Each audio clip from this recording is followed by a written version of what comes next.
We are tracking a major weather event making landfall right now. On Saturday, November 22, 2025, a powerful storm system, Tropical Cyclone Fina, is battering the region. This cyclone first formed over the TRC back on November 19th and rapidly grew into a major Category 3 storm.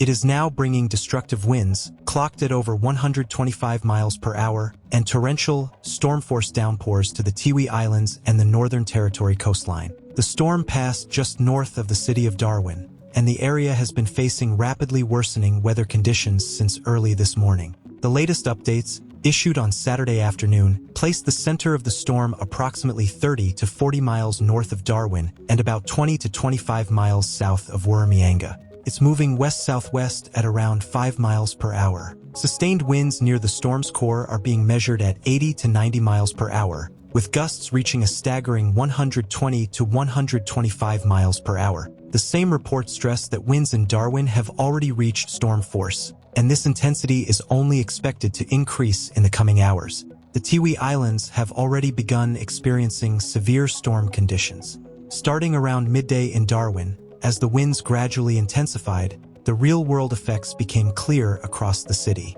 We have reports of trees down across roads in numerous locations. This has brought traffic to a complete standstill on several major routes. Emergency crews are responding, but they can only get to areas that are currently safe to reach. So, as the storm really started to pick up, the danger became obvious.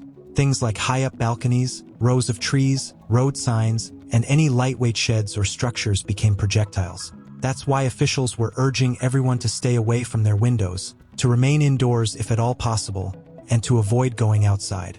They emphasized that people living in coastal towns were feeling the wind even more intensely.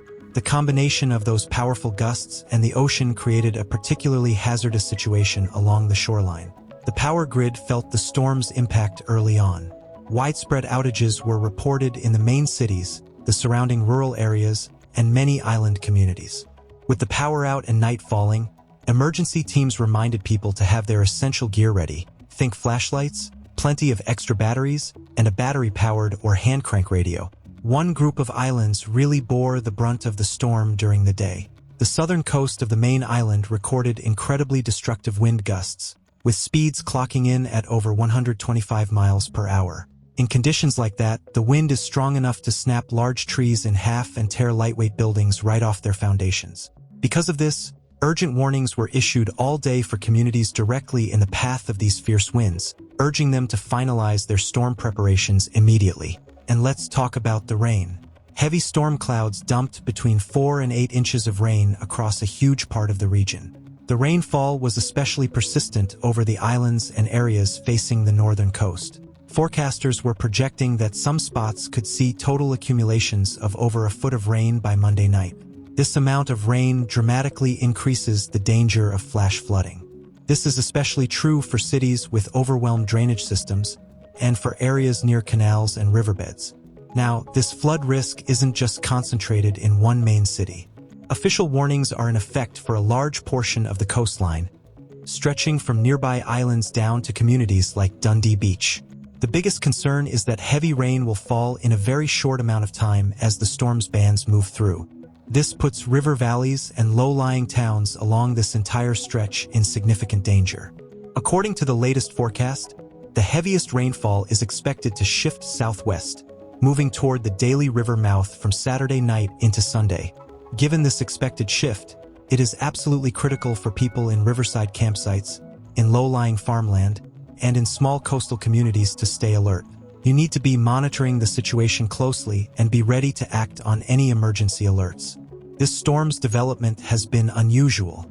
It first formed as a tropical system over the Timor Sea on November 19th, and within just a couple of days, it strengthened into a severe cyclone. This actually marks the earliest start to a cyclone season that Australia has seen in over a decade.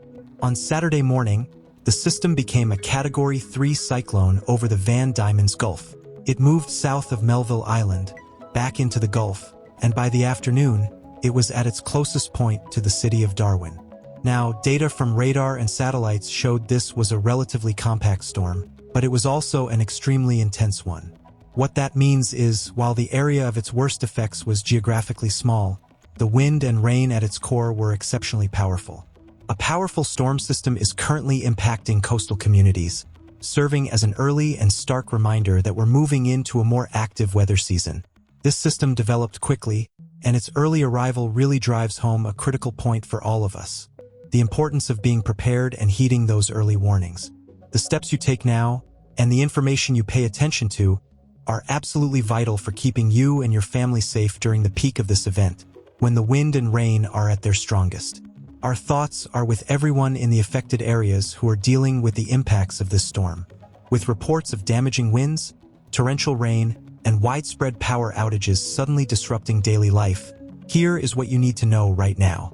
First and most importantly, if you are in a warning area, you need to stay in a safe location.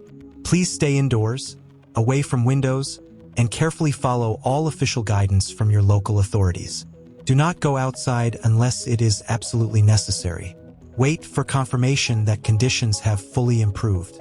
Please keep the roads clear for emergency crews and first responders who are assessing damage and working to restore critical services. Remember, only call 911 for life-threatening emergencies.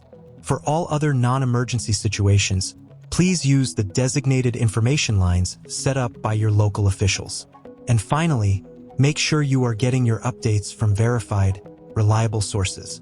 Stick with official weather services and trusted local news outlets. Avoiding rumors and misinformation is a key part of staying safe. To get reliable updates on developing situations like this, you can subscribe to this channel and turn on notifications. We are dedicated to providing official, educational content to help you get the comprehensive information you need when you need it. Simply subscribe to stay informed. Please stay safe.